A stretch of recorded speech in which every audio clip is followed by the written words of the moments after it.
All right, welcome to the Go Green podcast. It is March 2025, and today I'm excited to bring you an awesome guest, Alec Nethercott, the author of Core 4 Leadership. We're going to also talk about his background with V3 Electric. So let me just open up here by saying he was Forbes 40 Under 40 business leader, co-founder of V3 Electric, a company with over 400 employees.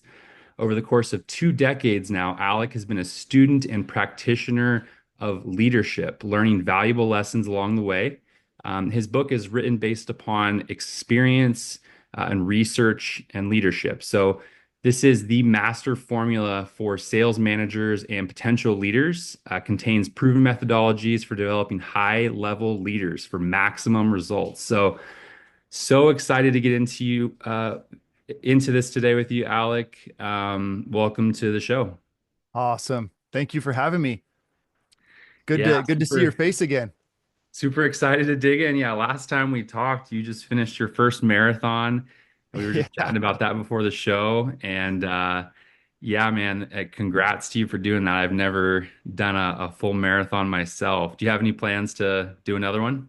You know what? Yes. As soon as I crossed the finish line, I thought to myself, "Oh yeah, I'm gonna do more of these." I dug it. It was cool. Well, I'm in so in July, I'm doing San Francisco Marathon, Okay, and they shut down the whole Golden Gate Bridge, and you run across the Golden Gate Bridge and through the Presidio, and it's going to be a really pretty one. So, that's awesome. You're a yep. masochist, man. I love it. Oh man, I don't know. You got to stay It, fit. It's a mental game. I used to do once upon a time, used to do cross country myself, and you kind of start to find the enjoyment of just going on a long, easy 10 miler, and Yeah. on a Sunday morning, Yeah, So, I know it does. It sounds crazy, but you get in the zone, you put on your audiobook and you just go into the pain cave and you yeah, know, just get you into a get it, rhythm. get it done. Well, cool. Yeah, I'm thanks super for having excited me. to get into this conversation with you. I know we've talked a couple times now, and first time we met for listeners was actually at Door to Door Con in 2024, just last year, beginning of the year. We were there with Sam Taggart, and he's one of the leaders in our direct sales space. And I remember looking down at the kind of list of breakout speakers, and I saw your name. I didn't know who you were at the time, and I was like, "Wow, this looks really cool." I liked the kind of leadership, but it seemed like that there's a system, there's a kind of a methodology, and I've always been kind of somebody who's valued systems and seen like if you're going to grow anything meaningful, you kind of have to have a system and a method. So, anyways, that's where we met. I heard your talk, and I was like, you kind of were selling the tease of this book, Core for Leadership. It wasn't out yet, and I'm like, oh, come on, man! Like, when are we gonna get this book? And so, you did a great job kind of pre-selling it. But before we get into your book, I actually wanted to kind of, take us back. You kind of shared some of your story when we were at that event of your first business which is your gutter clean. Was that your first business? Gutter Oh clean?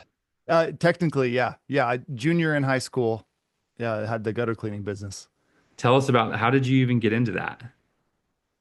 Okay, so I was fired from a job working at a bread store because I was in a band and I had like long hair and I was in the, like all into the emo phase and anyway, so yeah, got fired because this lady thought I was doing drugs, which I was clean as a whistle, but she was convinced that I was doing drugs because I was wearing hemp necklaces and I had long hair and anyway, it doesn't matter. So I go to work for this car wash and there's this rainy day and I'm sitting there, I'd worked there for a few months at this car wash. And it's a rainy day and I'm looking out at well, first of all, I'm sitting there, there's no cars coming through because it's raining. And I'm like, this is just a waste of time and talent. Like I'm just sitting here earning $8 an hour. This is crazy.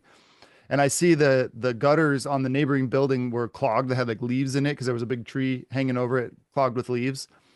And it was just spilling over the side, like over the door instead of going into the gutter. Anyway, and I had that thought. I was like, you know what? I bet you I could just go clean gutters. Like, our house had a similar thing because we'd been going through kind of the rainy spring and there were, rain everywhere. So anyway, long story short, yeah, so I did. So I went to Home Depot and I started it more as like a side hustle, I guess, junior year of high school. And And this is up uh, in Utah, right?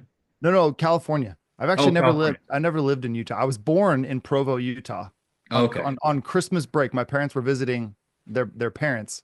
I was born in like a 5 day Christmas break. Anyway, so I have to say I was born in Utah, even Okay. though I've never actually lived there. Anyway, no, this is in Folsom, California, Okay. and I'm sweeping. So I go to Home Depot and I get the little sweepers, the scoopers, Right. and a bunch of trash bags and a big ladder, and I strap it to the top of my Toyota Land Cruiser. I had an old Toyota Land Cruiser that I was always fixing up, and I just started knocking on doors and just saying, "Hey, I'm your neighbor. I live right over here, and I'm cleaning gutters. It's 150 bucks, and I'll come do, 200 bucks for two-story house, 150 for a single story, and I'll climb up there and clean your gutters out." And that's kind of how it started. And then it got started to get busy, and I hired two friends to help me kind of manage this route. And so we'd get up there and we'd, crank these houses out pretty quick. And I went from making $8 an hour to like 55 bucks an hour. I calculated at one point as a 16, 17-year old, and I my brain's been rewired ever since. It's like, okay, Right. I'm never going back to an hourly thing where it's just, kind of a wasted talent. You could Right. you could work really hard with a smile and only still you're capped out at your hourly rate. That's So that's amazing. kind of where it started. And you You were know, in that's gutter cleaning too. You did gutter cleaning. Was that it's high school? it's almost the exact same story. You know, it's funny. Your story and Sam Taggart's story have a lot of overlap. So I actually started off doing address painting, door to Mhm. door. Okay. My uncle Kenny taught me out in Cleveland, Ohio. I'm originally from Columbus, Ohio, but he's out in Cleveland. Anyways, he one summer I was 13 years old, and it was the summer to my junior high year, and my parents were like, "Hey, let's send you out to Uncle Kenny's house, for a month, and kind of learn stuff from the uncle mentor, cool uncle." And he was always the cool uncle. So we went out there and he had us put down floors and pouring concrete for his new, basketball court he was putting in his new house because he had his first child on the way.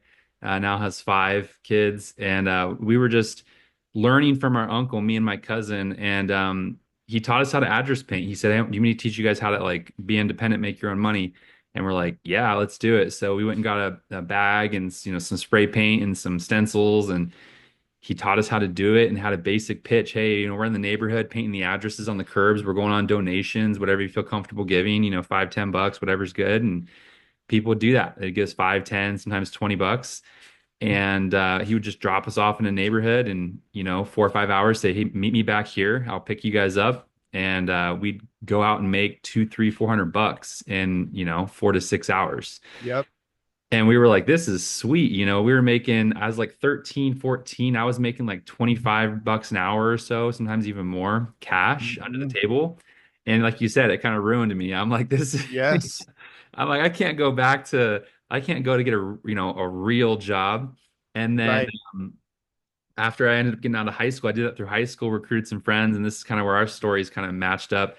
um, I was going to school for a quick second for business, and then I'm like, I'm not really going to learn anything from these people. Like this is textbook stuff. I'm learning like street knowledge. Hmm. So I ended up dropping out, and I went to go work for my uncle's company when I was 18, cleaning gutters.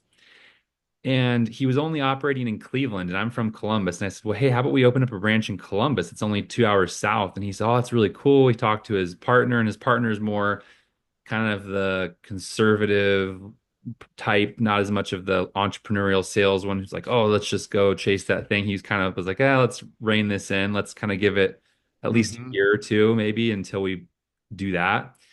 And I said, "I'm not going to wait a year or two. I want to do this now." So I hired two buddies from California, flew them out, and we started knocking doors. And we Was this actually the summertime? so it was actually in the fall and the spring. It was kind Okay. of seasonal. We can't really in the winter there it freezes over.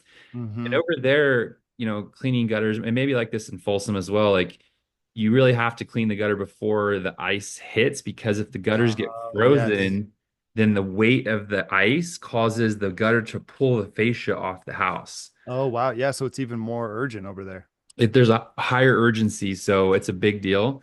And yeah, I did that for about a year or so, and it got to just over 100,000 in dollars in customers between the Hmm. three of us. And That's awesome. you And how know, I old are was you at this point? like 19. Yeah, awesome. Yeah. I'm like, okay, this is cool. And I kind of got bored with it. I mean, it was about an average of about $150 sale. That was kind of like our average, you know. And we kind of tried to be different in the market. We had before and after pictures, and we would email them to the customer with like a nice customer service thank you Oh, letter, so smart. and just try to go above and beyond to differentiate. We're like, what gutter cleaning company is that conscientious to like really be detailed about the work they're doing? Hmm. So we were like, well, how do we differentiate? So we did that, had some branding. I actually have a video floating around out there of me when I was 19. I did like a little 1 minute kind of commercial that my dad helped me shoot, and we got a couple testimonials and made it into like a promotional video. Wow, you were ahead of your time. Wow, Yeah. that's awesome. We Yeah. did nothing like that. I was so disorganized. That's awesome. I Yeah. know So you could probably do some viral like ASMR videos of just scooping all the junk out of the yeah. gutters and show the before and after. Yeah, It we is were pretty more the satisfying. creative side of like how do we, because my dad is a creative marketer, video marketer, and so we're actually looking to bring that kind of on a side note, some of that stuff into the solar space and start instead of elevating corporate brands, elevating individual brands and kind of, doing what our industry's done a lot of really well, which is kind of elevate the sales managers and the leaders and doing that, but kind of bringing better video marketing and more instead of like a corporate brand, like actually like elevating them as an individual. So if they decide to leave the company in the future, they have something to take with them. Kind of the thought process there. So they have, besides, I always say like when you leave a sales organization, you have good memories. If you spent your money well, maybe some assets that you've put aside, and maybe a couple pairs of Nikes and like some hats you know all that stuff's cool. We just kind of wanted to like how do we take it to that next level, maybe add some marketing, add some kind of professional social media marketing presence for people. But anyways, so that's cool. That's how you got started. So for me, I ended up just kind of walking away from my gutter cleaning company. I think you said you sold yours. Yeah, I mean it's kind of tongue in cheek. I sold it for $500 and it was really just the equipment and then the customer list, but Hey, they got a I deal. I count it. You Sold hooked sold the somebody up. business. You Yeah. you hooked somebody up. I mean, Yeah. that's a steal, $500. Yeah. For the scoopers and the ladder and whatever. Yeah. It's low overhead, but those customer lists, hey, like it's hard to find a good service to do that. So Mhm. then how did you transition from that? What was your next business? Well, I went straight out on a mission for my church. I went to Norway, Northern Europe, which was an amazing experience.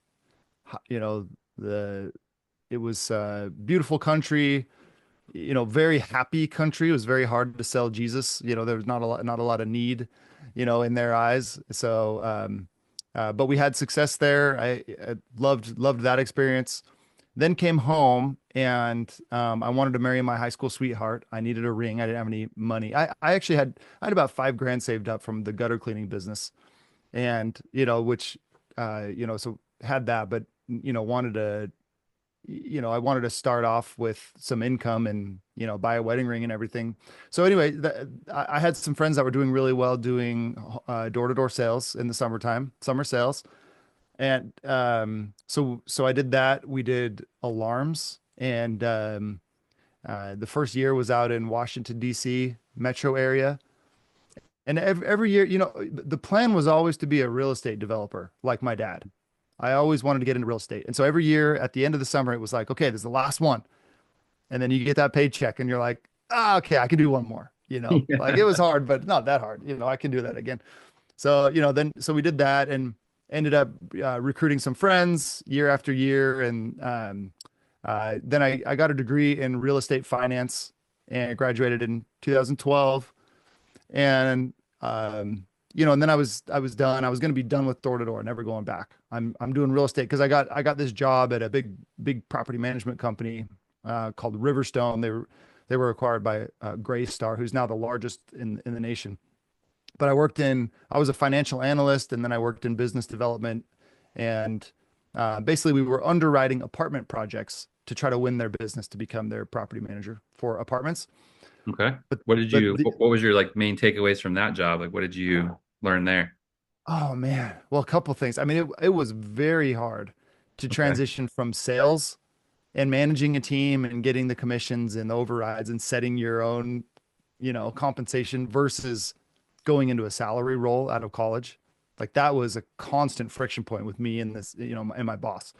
It like just it couldn't quite equate. I was like, just have me be commission only. Just whatever I bring in, it's like I don't want to do this. Like I don't want to make, 22 bucks an hour or whatever it equated to be. I mean, it was just hard to translate to that. So that was always I probably drove him nuts. I probably sounded like an entitled kid coming, You're coming up with it's new like, ideas all the time and yeah. And I'm like, you don't understand. I'm used to making, 150 grand in 4 months managing this team, and you're going to pay me 80 grand a year. I think the salary was like 75, 80 grand he's probably just like, dude, out of just do your college or job, something. It It's- totally. He's like, do you know what I had to do, in your position? Like I started from the bottom. I was a leasing agent and I worked my way up and blah, blah, blah. Anyway, so that never to me, just, I never cared. It was like, yeah, that's just not me. Like, you don't understand. Like I'm going like, Right. I can like, totally relate. Yep. yeah. Anyway, but what happened there was one of the big takeaways was I got really good experience. First of all, just in underwriting. I got really good at Microsoft Excel and access to these great financial models that they had, where we would underwrite these apartment deals. New construction, where we'd try to guess. This is how much your insurance and your landscaping and all your expenses are going to be, and then here's what we think rents are going to be, and then here's what your profit, your net operating income is going to be, and then from net operating income you can figure out how much the property is worth. Because I kind of learned this business model, which was basically flipping houses, but flipping apartment deals, which is what a lot of these the companies that were our clients, that's what they did. They would hold it for 5 years and then they would sell it to somebody else. So you And then got you some basically, business. That's where you got a lot of the business numbers stuff and how to make yeah. projections, how to use the spreadsheets, all of the Oh stuff yeah. that's opposite of sales. I mean, salespeople are usually like allergic to those things. Oh yeah. Oh, it taught me just how to sit down and work through a spreadsheet, which is still really hard for me, to sit down and focus on that. But it forced me to do that and gave me just really good experience in understanding the economics behind that, but also understanding the finance side of business, and that, the banks are, even with solar, I've said this for years, it was like the banks are the real customer. We have to get the banks on board, because if there's only one or two banks that are on board with buying these projects from the Sunnovas and the Sun Powers, and it's just going to keep putting them in financial trouble. Like they, anyway, but it just it just gave me really good experience about the finance side of business. Got So it. it Your also biggest gave me, challenge, your biggest challenge there was probably just staying in your lane and staying oh on yeah, your number. It sounds like you were mostly just you were kind of, trying to do like you were saying, like break out of the position that well, you're in maybe. Were you trying to like yeah. get a promotion or get something bigger or Well, once I realized that it was kind of political, and it was like, there's no way to really like, you got to kind of follow this chain of command and like start from the bottom, and it take 10 years and find, then maybe you can reach a higher position. And well, once I kind of realized that I'm too entrepreneurial, I looked at that and I thought, I'm just going to go do what my clients are doing. Now that I kind of understand this business model. So I'm probably taking too long to explain this, but it gave me really good data, which was, I know how to underwrite these projects, one. And number two is I have this data that shows that real estate is at a historic low, like historic low. Like literally, I knew what it cost to replace these apartments because my dad's a developer and because our clients were. It's like these, to build an apartment unit is 200 grand to 250 grand per unit. We can go buy class C and class B apartments right now for 50, 60,000 a unit. And now I was spoiled because this was 2012, 13 when this was happening. So right now it sounds obvious, but in the moment, nobody wanted to touch real estate because everyone had just gotten wrecked from the Great Recession and just lost their shirts and lost everything. So nobody wanted to invest in real estate. But I basically did like this side hustle and called every rich person I knew. And I said, look, I know how to underwrite these. And if I can raise money, if you can help me buy this, then, we're buying for a third of replacement cost, maybe a fourth of replacement cost. So these values have to come up. There's pressure on, on them to increase in value. And sure enough, they did, and it came roaring back. Like within a short period, 12-month period, they were, prices all of a sudden what was 50,000 a door was 80,000 a door, and then 100,000 a door, and then it just heated up. So we ended Because up only you probably buying. saw that when other people saw it, other people who were probably like who think like you probably were starting to do the same thing and the market was, on that way back up and you were like, Yes. I got to do this right now. So Yes. And so fortunately I was maybe, 12 months ahead of the curve, because there was plenty of inventory for sale. It was definitely like a buyer's market that way. So great. anyway, long story short, we bought 171 units. So that was across four different properties in Northern California. Our Vallejo property did the best. We got pro forma rents without having to remodel anything, because prices in the Bay just shot up that quickly. And then we sold those, and so that was a really lucrative side hustle, I guess. That was, that did a couple things for me. One, it gave me the confidence that I needed. Like, okay, like I can take risk and I can capitalize on that. And I've got, I trust my judgment. It gave me confidence, but it also gave me capital to go do something else. And not only my own capital, but others. I made some investors really happy, and they were like, hey, prices are heating up in real estate. We don't want to put it in real estate, but you got anything else? Yeah, we want to give Like, you more money. Yeah. yeah, yeah, yeah. So, anyway, backing up a little bit, when I was in college, I studied real estate finance. We had a class that talked about sustainable development, and I studied. That was the first time that I had actually done some research on PG&E, Hmm. which, for those who don't know, that's California's biggest utility company. And you live in SCE, SCE in territory. down Yeah. in Southern California, and they're almost as bad. PG&E is pretty, they're Pretty kind bad. of the public enemy number one, but Yeah. I think it's 16 million customers or something crazy, just a huge utility company. But long story short, just seeing that trend of, wait a minute, you're telling me that energy costs have never gone up. They have a guaranteed rate of return of 10% with the Public Utility Commission, and they've never been denied a rate increase. There is no competitive force. There's no pressure of any kind for them to get better or more efficient or anything. And, Right. so you can see the writing on the wall. Like, if there's no pressure at all for them to get better or more efficient, those prices are going to keep going up. And keep in mind, back then, energy costs were, I don't know, 10 cents a Deep. kilowatt hour. Yeah, 10, 11 cents. Yeah. And so seeing, I think being able to identify that trend, and then that's when we got into solar. That was in 2014, and I went, paired up with my partner, who was my sales manager in alarm systems, and he had continued in alarms, and he had started his own home security business. And so we teamed up, co-founded V3 Electric, doing solar, just realizing, holy moly, like this is gonna be a big opportunity. Yeah.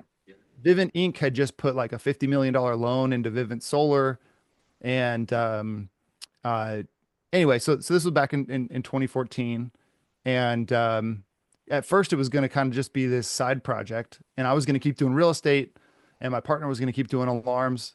But then 6 months into it, it was like, no, no, no, burn the boats. Like, we are all in on this solar thing. And so, I would say by mid to end of 2014, we were laser focused on Very good. building a solar company. That's a similar time I got my entry. It was 2013, actually. It was August 2013. Wow. I was cleaning gutters for my company, Go Green Gutter Clean, and wanted to get into the energy, business. And my dad said, "Hey, I know this guy who has an energy company in California," and I was back in Ohio at that time. So I messaged him on Facebook for like 3 months, kept messaging him. He wouldn't, nothing, no reply. Like, okay, one day he calls me up on a roof cleaning the gutter with my friend, and I pick it up, and he's like, "Hey, this is Jonathan. Sorry, I've been busy. Like, I want to talk to you, looking for a position."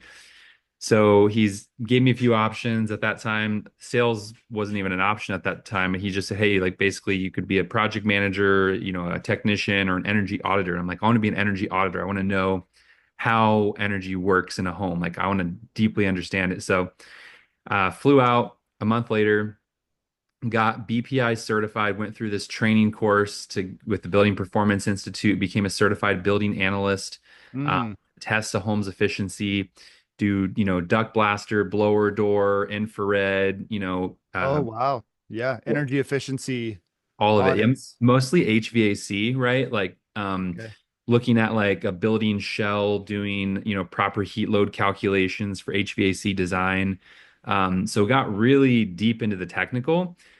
And I did that for like a few months and was doing audits all around California. And then my boss came in one morning. I was a 21 at that time, like 21, maybe just about to be 21.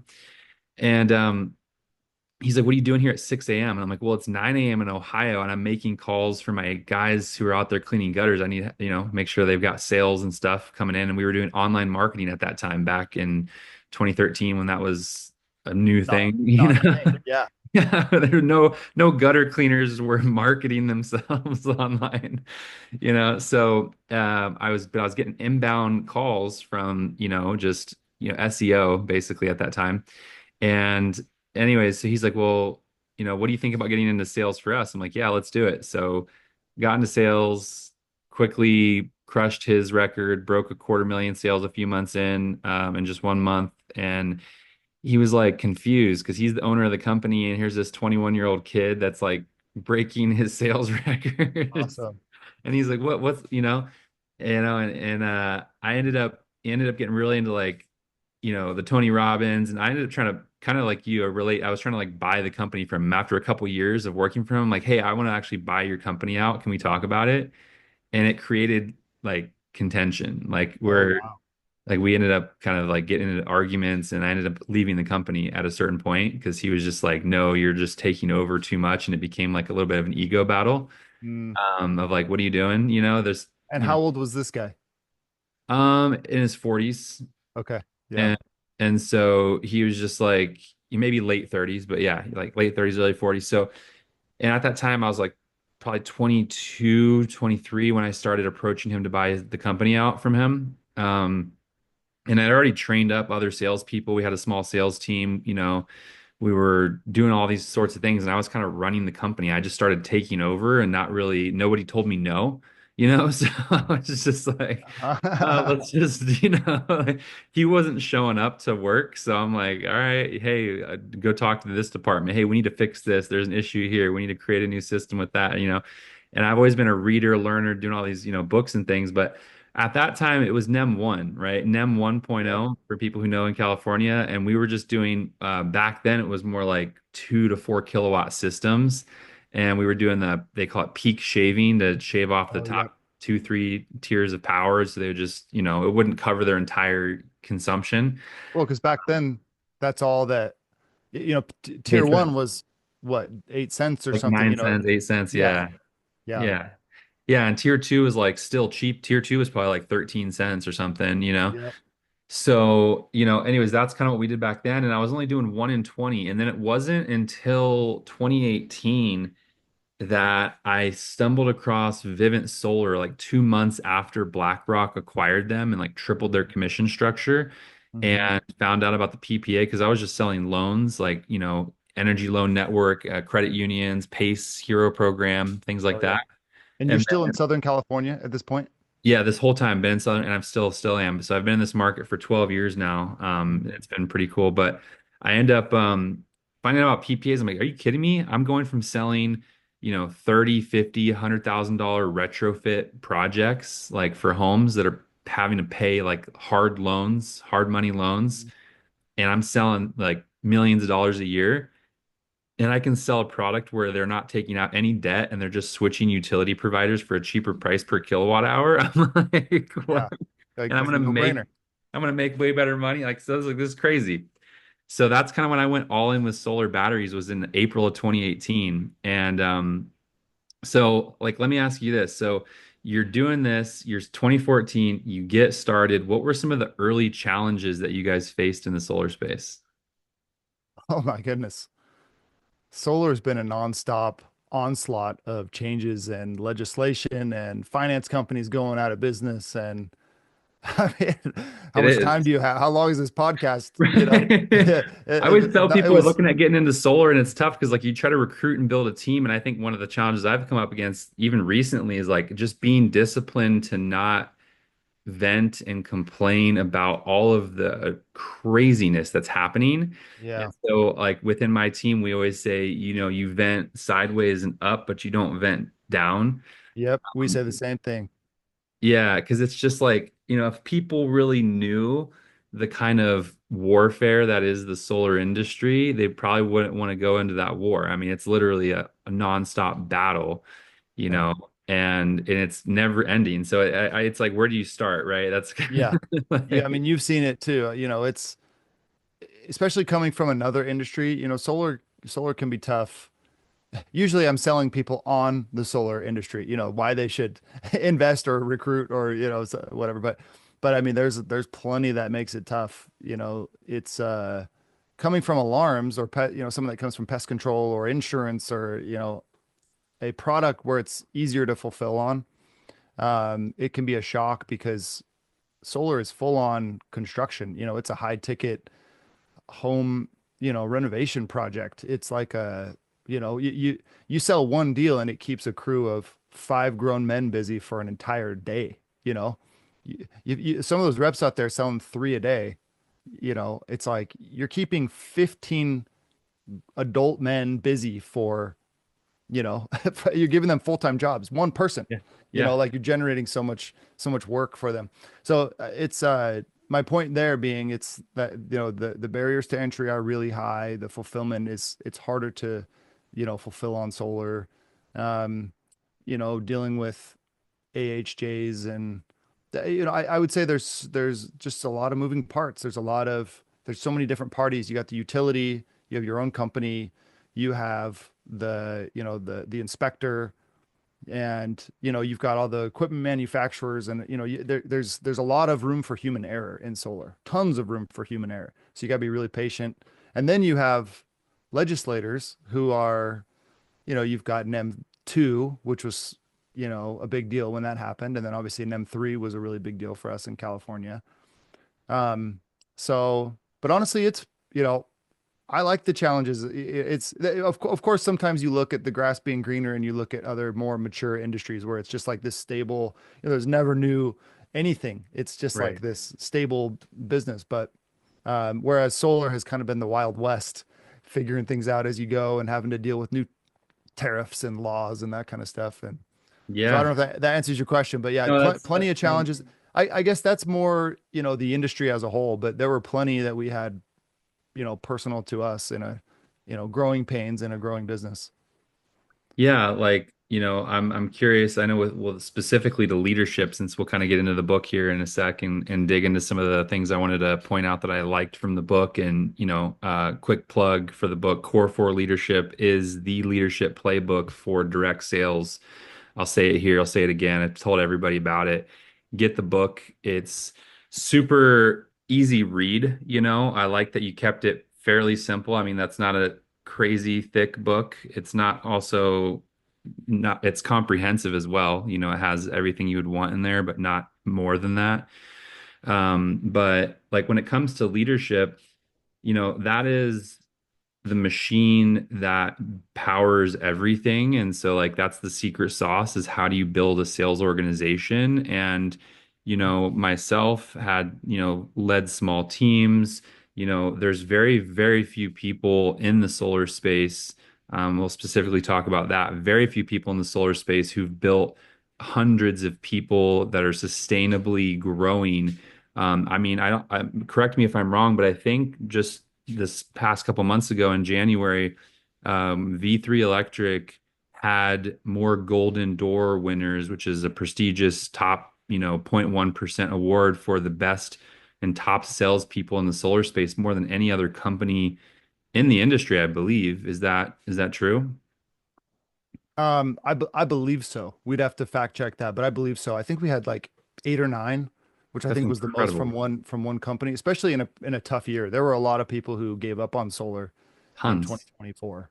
So, um, and that's not, you know, this is maybe a general statement, but I want to make it clear that this is it's very much been a team effort. This has not Correct. been like Yeah, it's me not doing all just this, like we just have such brilliant people, people way smarter, way more talented than me that, all credit goes to them. Like it's some of the people that we have on the sales side are just incredible. But I would say that it wasn't always that way. For the first yeah. like 7 years of the business, like it was hard to attract talent. It was hard to attract good, good, good people that it's been fun every year. Like 3 years ago, my little brother joined us, and I have so much love and admiration for my little brother.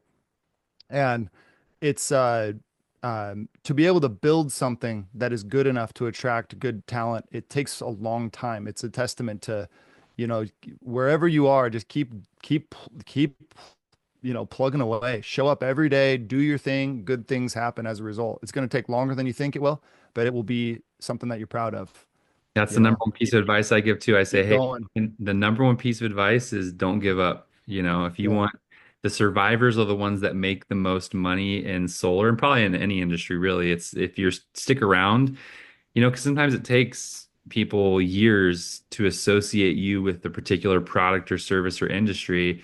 And if you're bouncing from industry to industry, like we've seen a lot of people do, especially this past year, you're right, it's been crazy. And this year Mhm. too, honestly, it's not over. There's going to be a ton more exodus from the solar space and better for Sure. me, right? Better for me and my team, right? Better for the teams who stick around. But It'll be the it's challenging. refiner's fire.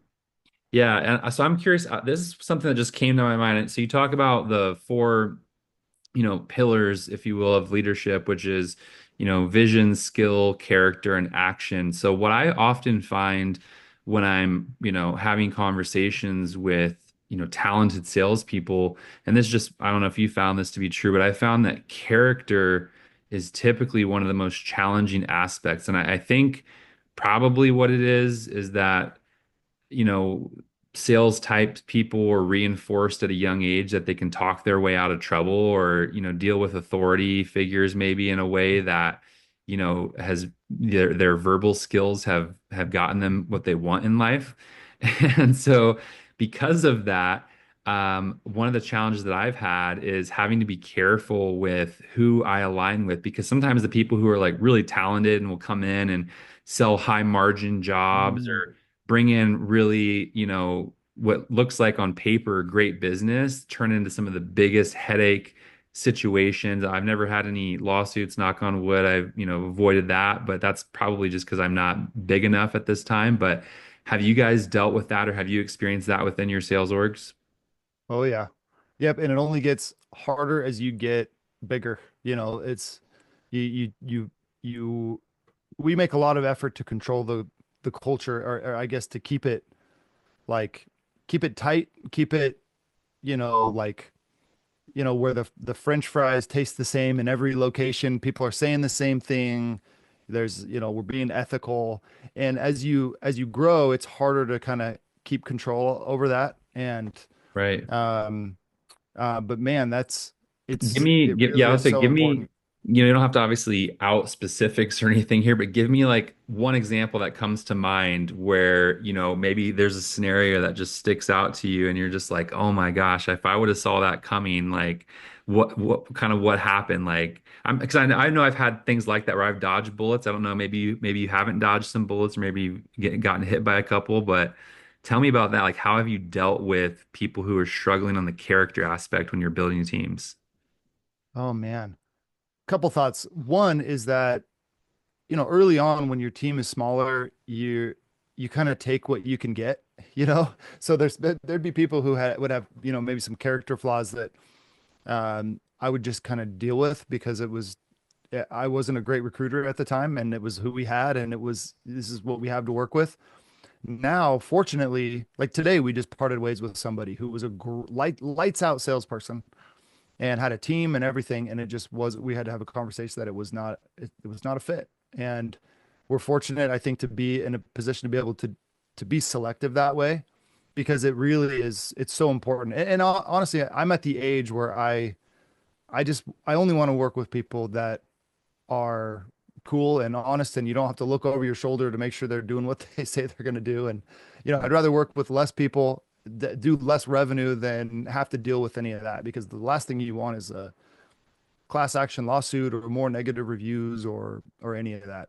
The negative reviews are tough because you have, no one likes people knocking on their doors, which is a lot of what we do, and or calling them on the phone. I think you guys are doing some of that, but no one likes being pestered that way, so you're going to get more negative reviews.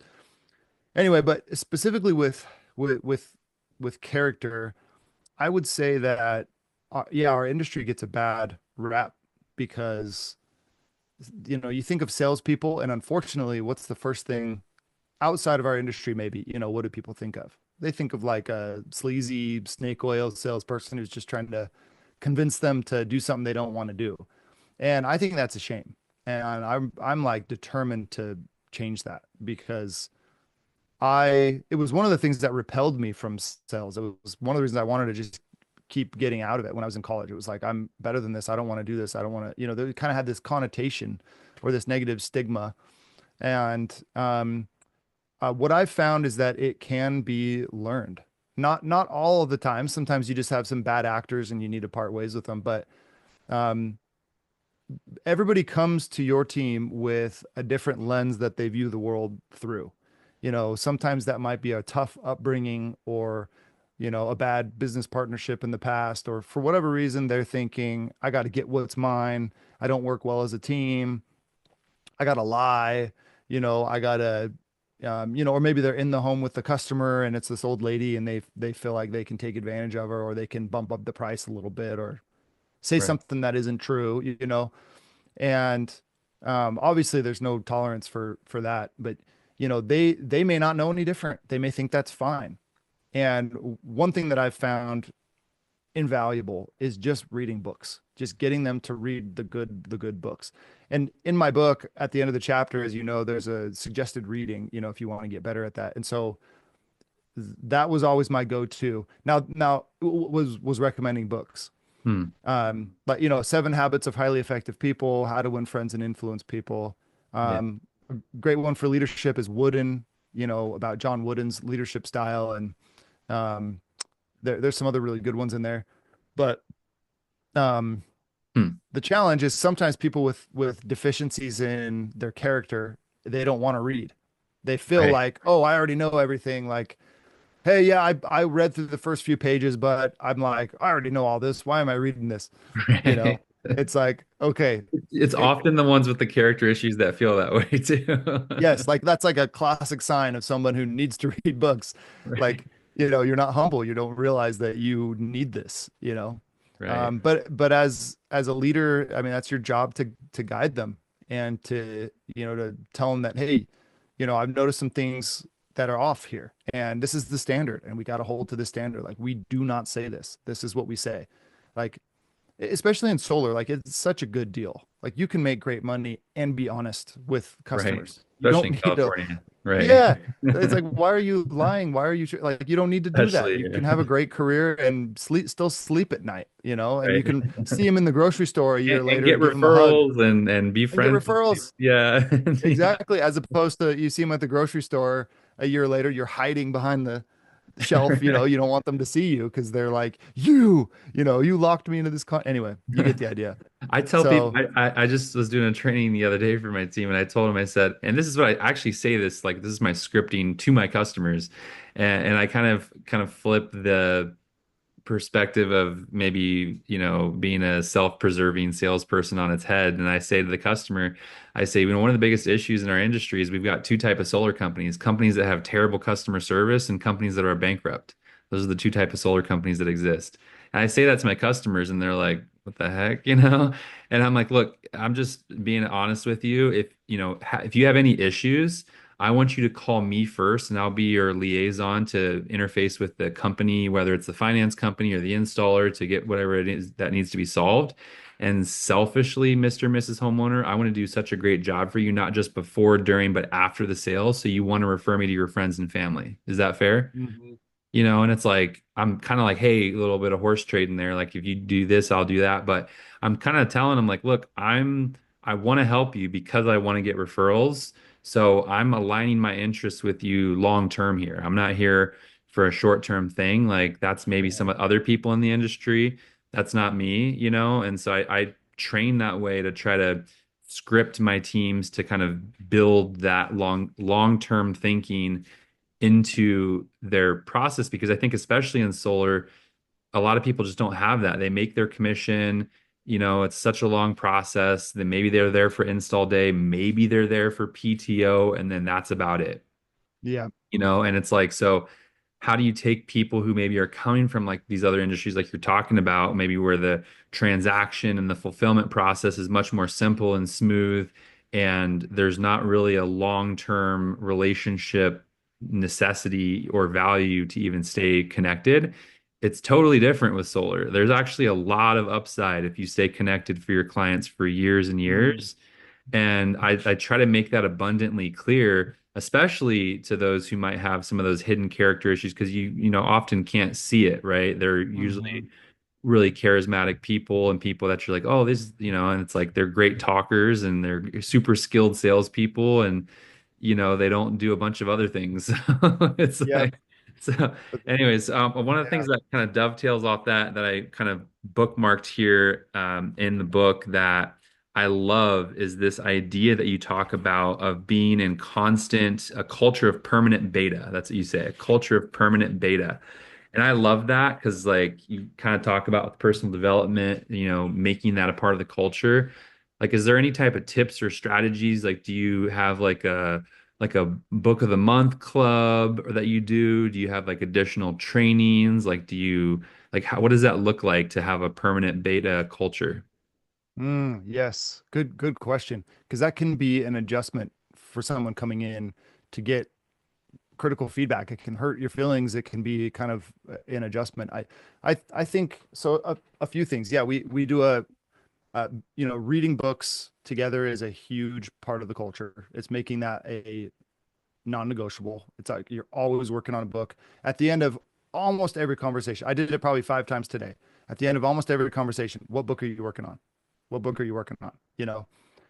And sometimes you'll catch them. It's like, oh yeah, I've been listening to music, or like I haven't read a book in 3 weeks or something. It's like, okay, no wonder you're telling me you're in a rut and your numbers are like you're filling your head with garbage. You're gonna get garbage in, garbage out. Like you got to fill your Yes. head with the good books, and you get good at, good, quality in, quality out. So I think reinforcing that over and over, making sure that they're getting the right inputs. Um, I think that um, what was the question? Yeah, like how do you Instilling yeah, how do you create that permanent beta? beta culture? Yeah, how do you continue to create that?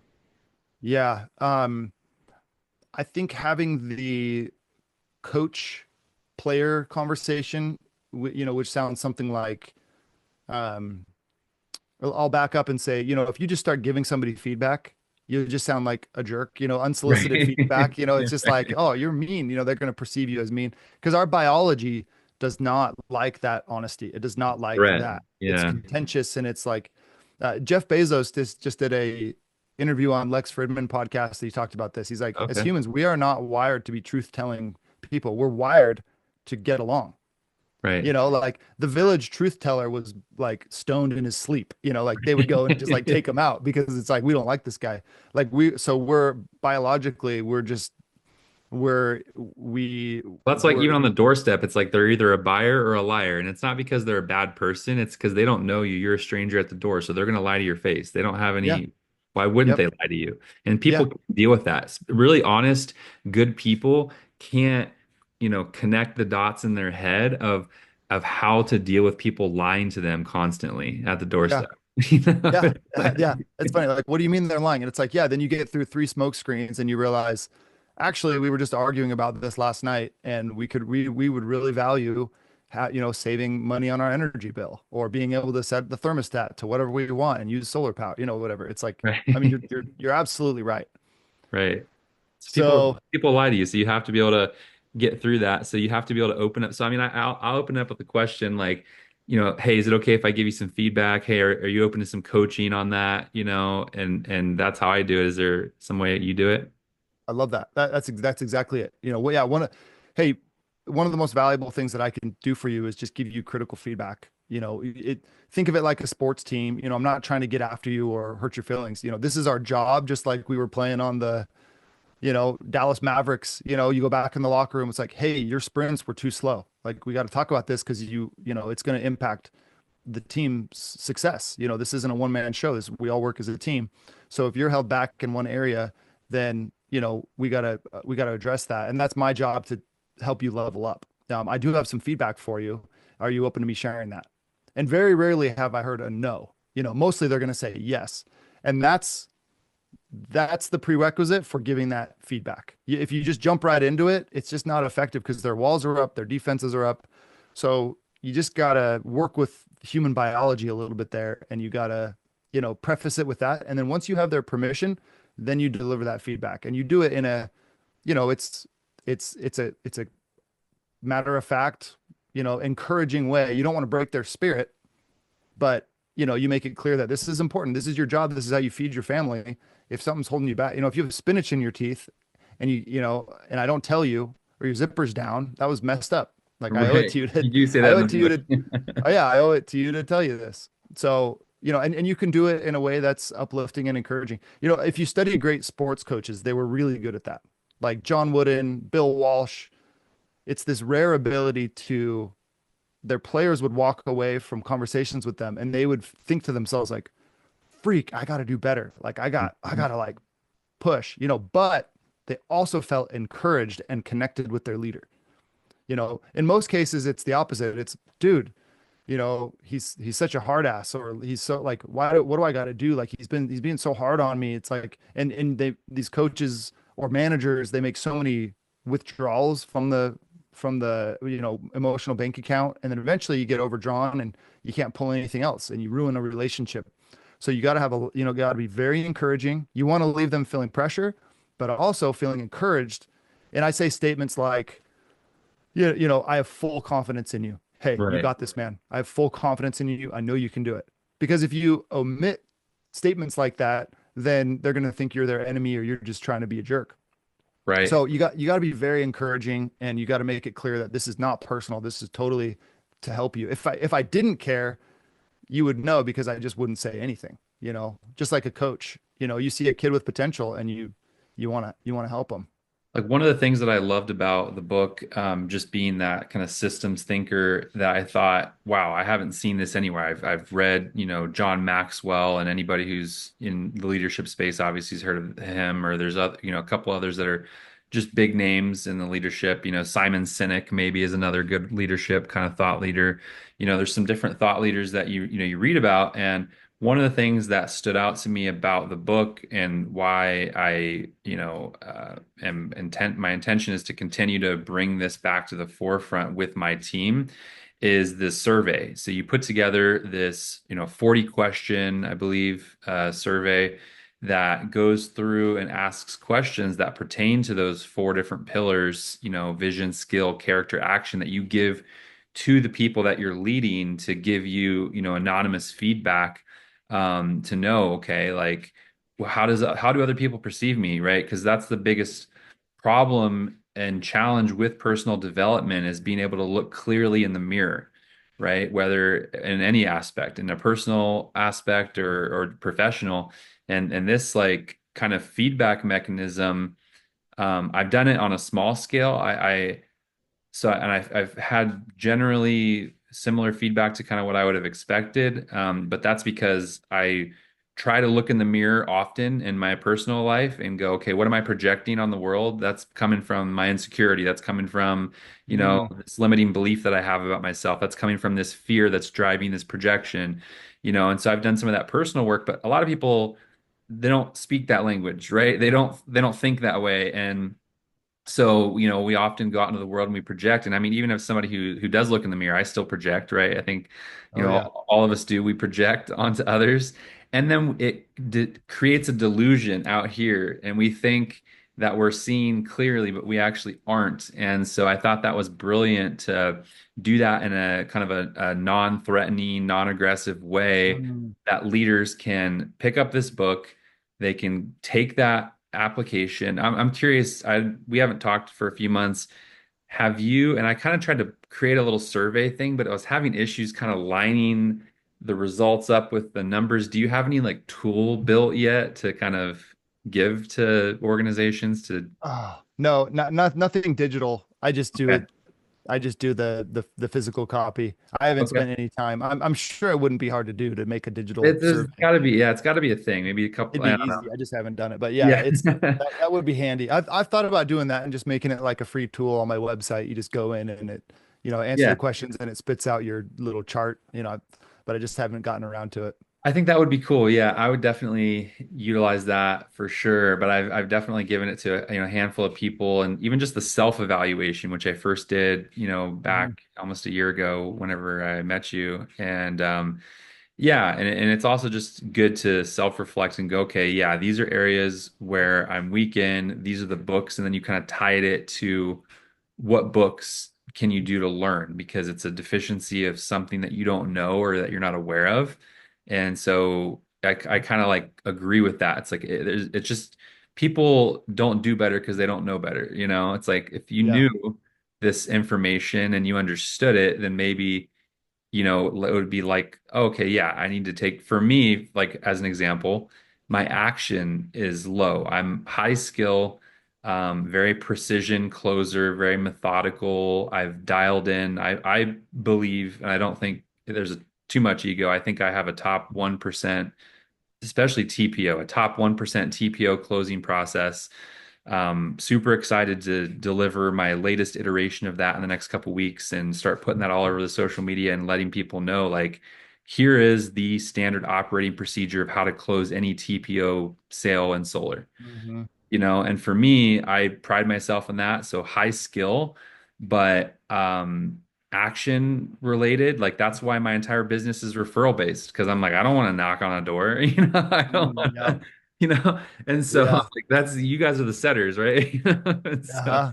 I and know that so that's especially as you get older, you know, especially as you're in the industry longer, it gets more tempting to get out of the trenches or not lead from the front, and which is a choice that anybody can make, but you will see an impact on the team. It will, the leader is the batteries. They will do what they see you do, right. probably 80% of what they see you do. So if you're, and this isn't to pick on you, this is anybody, Yeah, if you're stopping at 5 p.m., they're going to stop at 4:50. If you're not knocking in the rain, they're not going to knock in the rain. There's no fantasy world that they're going to, correct. so That's I the think that's that's the there's you can't hack it, unfortunately. I think I've tried to, and it's unhackable. Like you're right. People are gonna see and follow what they see. You can't, so trying to even partner with people who like Matt. So like Matt has been more like willing to go out there and knock on a door than I have. And so, I'm like, okay, well, let's build kind of our leadership culture around you, Matt, because that's, you're have that willingness to go out and do that. And it's been the major bottleneck for myself and my Mhm. growth is, and then the problem is that I find just personally is when you are known as the person who knows a lot of things, then people just use you as the go-to to ask questions. It's Oh not yeah. like, so then I'm just like, oh, I'm just spending my entire day asking questions that pops into people's heads all Yep, across. yep, yep. I'm just like, Yep. And no, and I appreciate your honesty and vulnerability here, because there's someone listening that is going to resonate with that. And yeah, because yeah, you'll feel busy. You'll have a full day and you'll realize, wait a minute, I didn't actually get paid to do any of those things that I just did. Those were not like the highest use of my time. I was right. busy and I was productive and I was helpful, but did I move the needle today? You know? And if I'm really honest and vulnerable, it'll leave me once I realize that angry, and I think that's a result of me trying to reset my own boundaries because I was not setting boundaries appropriately with my team.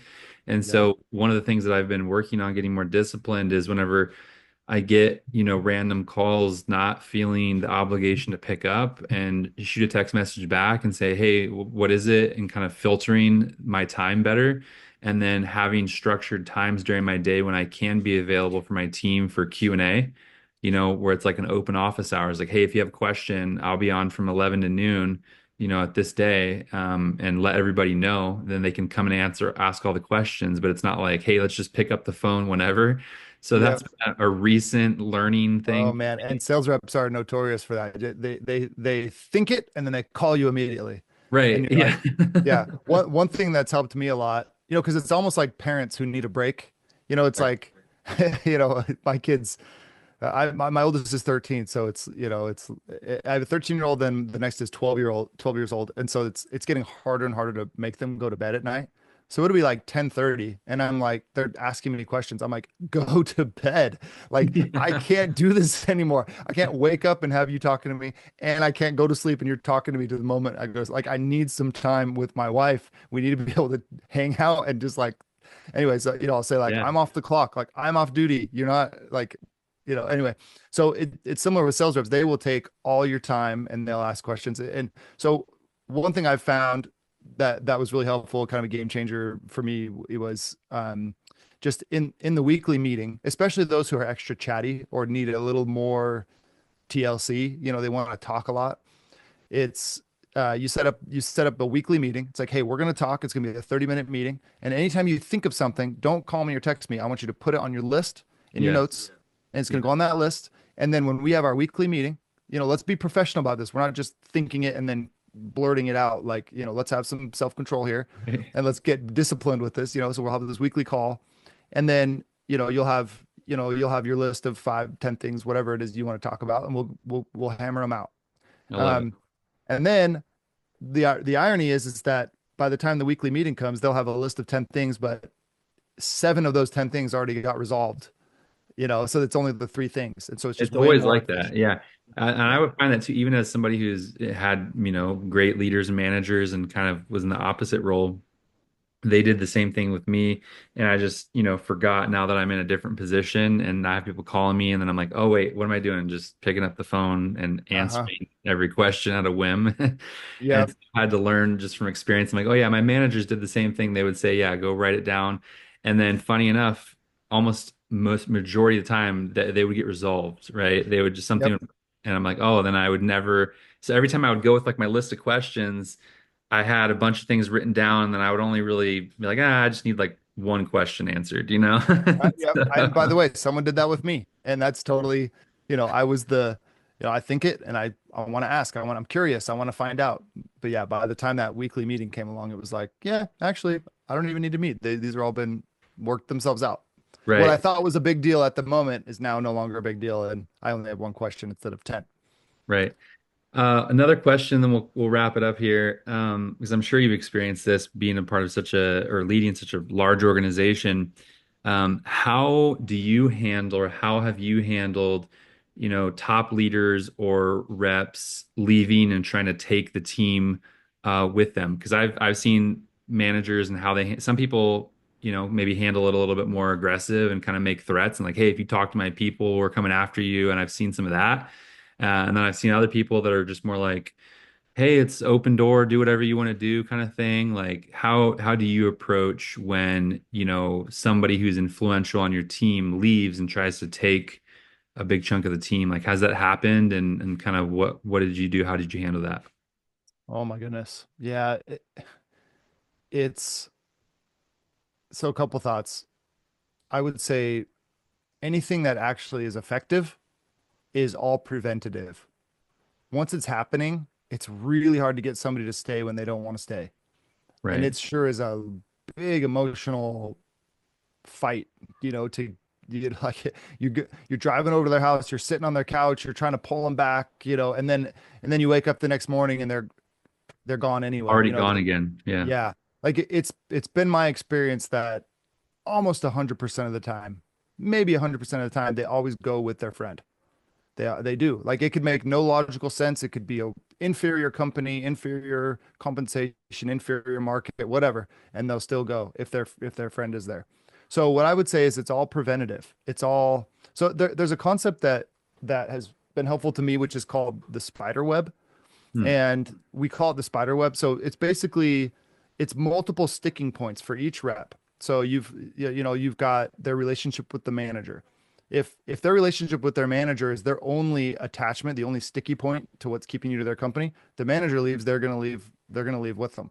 Mm, Um, the spider web means that, they've got contacts with executive leadership who they feel like are their friends. They feel like they have contacts in operations who are their friends.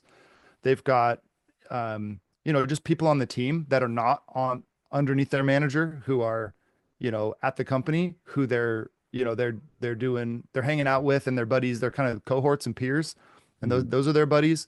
The wives or the spouses, that's a big, big one because we've had reps stay just because their wives are like, I'm never letting you leave. Like I'm friends with all these wives. We have something called the Wives Club. We do a V3 Wives Club, Oh, wow. and that's been a big, so we invest in that. We've got a budget of, I think it's like 7 to 10 grand a year that we put into that. Of they do a book club, they do like they just had a Galentine's for Valentine's Day. They do, where there's yummy food, and there's other nights where they do nails and that kind of stuff. And that is, Smart. Yeah. um one, we do it because we love investing in the people and just care about those relationships. But it's those relationships are there. That's business. Business is relationships. And so if they aren't happy and they don't have those multiple relationships, they don't feel fulfilled, then they're going to leave. And once they've made up their mind to do that, it's hard to go after those Yeah, reps and it's try and get almost them like a back. waste. I've experienced Yeah, that too. It's kind of a waste. It's like, it is. It's a waste of energy. You can threaten to sue them, and you can do all this. It's like I've been on both sides of that. I've seen it. It's like it just never. In our experience, we just like we'll pay people even if they leave and they take people, they screw us. It's like we pay them in full, and we've had people come back, and many times they'll come back, bring all those same people back, or we get some of their team, or they realize like, hey, we realize you were a rare organization. It's a jungle out there, right, and you guys are rare because you took care of us, and yes, there were problems, but it's way better than anywhere else that we checked out. So right. just good business is good business. And I've learned that if you do the right thing over the long run, it always pans out. You may take some L's in the short term and lose some people and whatnot, but if you just keep doing your thing like you've been doing, you've been in that market for 12 years, your referral base is going to grow. Your team is going to know that you're not this jump around, leader that's going to move from, jump at any Right. shiny object, and I think that is, something important to consider. I love it. Well, I think that's about all I have for the conversation. It's been awesome, Alec. I appreciate your time and would love to have you continue to work together with our team. I mean, your advice is not only tangible, practical, but it's grounded in good wisdom. And so, always a pleasure to chat. Thank you for your time. Awesome. Thank you for having me. You're the man. We'll see you next time. See you next time.